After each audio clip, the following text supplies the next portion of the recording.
Okay, so um, we are back for another week of trading.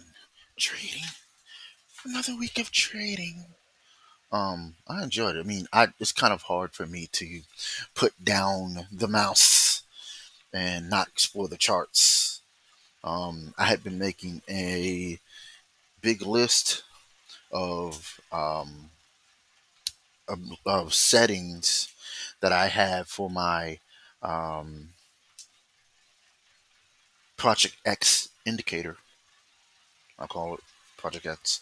Remember, Project X did very well. Project X, uh, it's excellent. I mean, it really is. But I mean, for the trades to work out, it gets you to see how um, patient you have to be, how patient you should be, and what kind of patience you should have with trading. I mean, if you really want to like knock it out of the park, you have to be able to wait.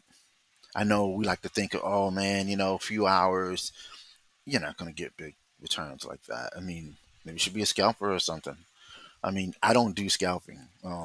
Scalping has not been my style. Just sit in front of a computer all day, like watching it. When you have something to do, I mean, I have things that I have to do, and I can't always be in front of the computer. I've had more time a little bit lately, but it's kind of up and down. And I found that I do a lot better, especially when I leave a trade in for you know more than a week. And then you talk about swap fees. Trust me, they're not even significant to. It's not something there to really just gonna really take your trading. Really, I mean, if the trade suck, the trade suck. You know what I mean? We're taking the right trade. Swap fees don't matter, right? Right. So, yes, I'm still here. I know the screen hasn't been moving. Sorry, but I just wanted to kind of explain that. So right now I'm looking at odd NZD. I'm expecting odd NZD to continue somewhat sideways and then drop. I expect the drop to be coming. Let's see. Uh,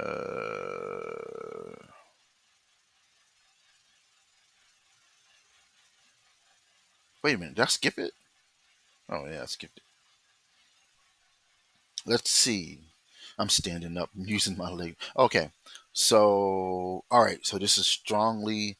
It's still strong, but I believe this is gonna break. It's been a while that it's been like this, and I think it's getting shaky. And so Euro NZD has broken. I think this one's the next shoe to drop. So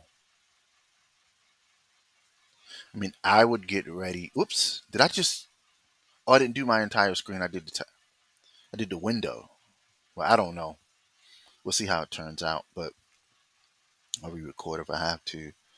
So looking at the Fibonacci, this is broken to 382 to 5. It's gone down to the 618, came back into the 5, but it's sideways, right?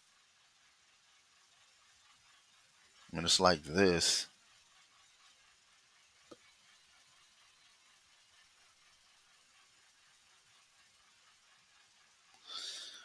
been sideways, ranging. This is on the H1 chart.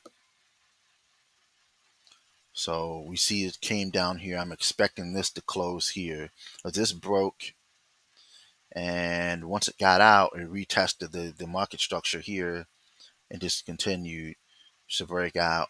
Also to break out there, but so I think this is going to head down to 1.07525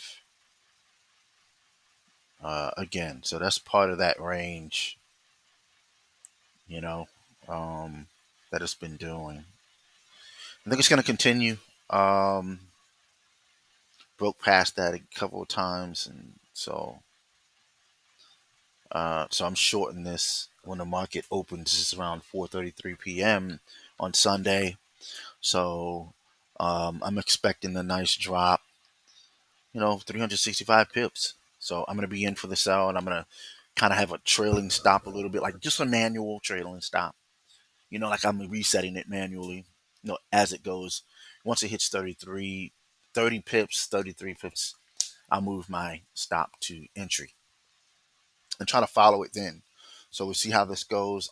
Make sure if you like the content that you see, please hit the like button. This helped me reach more traders and help people make money trading forex. It's very risky. Don't trade. Don't risk more than you can stand to lose, and don't gamble. Use a strategy. Use a method. Okay, and make it comment in below. Let me know how you like it and everything else. And share. So smash that like button, and I'll see you guys on the next one. Peace.